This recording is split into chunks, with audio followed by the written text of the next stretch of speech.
So, hello and good day. So, ayan, wala lang naman to. Meron lang akong gustong i-share sa inyo kasi kahapon meron akong na-receive na parang hindi ko alam kung job offer ba yung tawag sa mga ganito. Kasi ang alam ko kapag usapang trabaho, di ba mostly naman dito sa Pilipinas is parang kung hindi ka bayaran ng per hour, babayaran ka nila per day.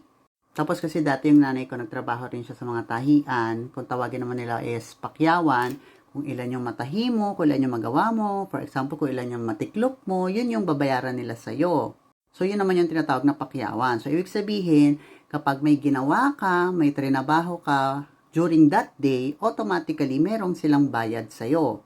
Or, yun nga, kasi nagtrabaho ka, supposed to be, kailangan mo ng pera. Kaya dapat, kikita ka. So, naloka ako kasi kung job offer ba yung tawag dito. Anyways, ito, pakita ko sa inyo para mas magets nyo. So, di bali, ayun yung na-receive ko kahapon. Sabi niya, tinakpan ko na lang yung iba for their privacy rin. So, sabi niya, hello dear, we're excited to offer you a special opportunity to collaborate with us on an exclusive campaign for, ayan yung brand nila, tinakpan ko, skincare line. We have 2 partnership options for you to choose from. Kasi yan yung isa. Number 1 option, exclusive collaboration. Promote only. I-promote mo lang daw yung brand nila for 1 month. No other skincare brand during this time. So, more on brands lang nila yung ipopromote mo, which is skincare yon. Wala kang ibang skincare na ipopromote kundi yung brand lang nila, specifically for 1 month. Tapos sa kasulat, ang pwede mong kitain, your compensation is 30% commission per product sold, 10% commission on shop ads, 5 videos per week.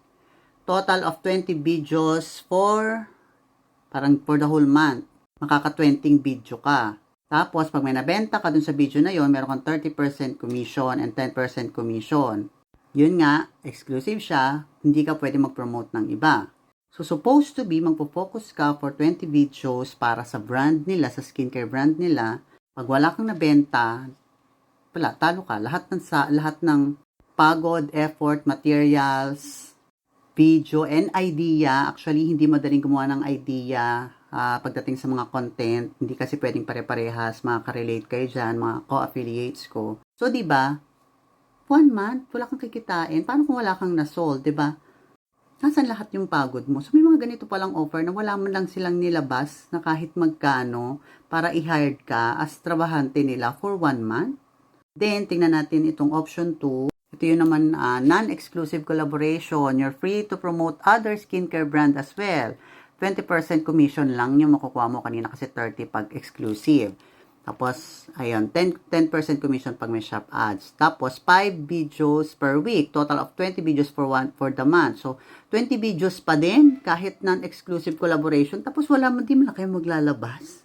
As in, edi nagugulat lang ako kasi ganito ba ka parang feeling ko lang, ganito ba kababa yung tingin nila sa mga content creator or sa mga nag-a-affiliate? Kasi to be honest, kung nag-a-affiliate ka dito sa TikTok, alam mo yung hirap kung paano gumawa ng videos kasi mag-film ka, i-edit mo, and syempre yung concept and idea ng video mo is hindi yan basta-bastang na-i-edit lang. And also, yung video or marketing materials na ginagamit mo katulad yung mga yan, binibili ko yan lahat.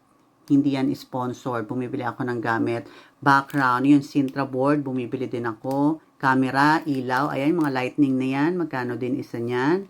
So, meron pa ako dito sa harap. Ito, reflector, marami. May mga phone holders pa. Tapos, magpo-promote ka ng ganon. Ganon yung i-offer nila doon sa, kahit hindi na lang sa akin, yung i-offer nila doon sa mga tao. Tapos, wala man lang, hindi man lang kayo maglalabas. May mga ganito palang offer ng trabaho dito sa Pilipinas. Nakakaloka, sa totoo lang.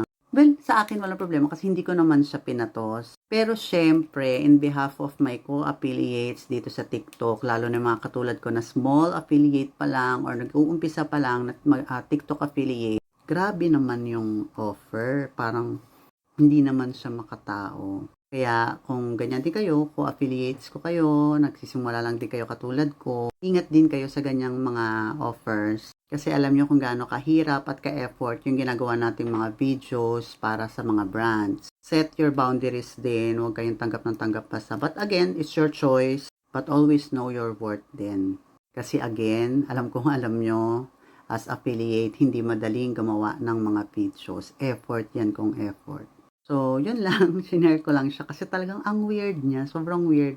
Naguguluhan talaga yung isip ko. May ganun bang job offer? Wala man lang silang nilabas. Kung construction worker nga, bayad ang araw. Tapos, minsan sagot pa yung merienda nila, di ba? Pinakakain pa yan o nagpapagawa pag galante. Ito as in, wala.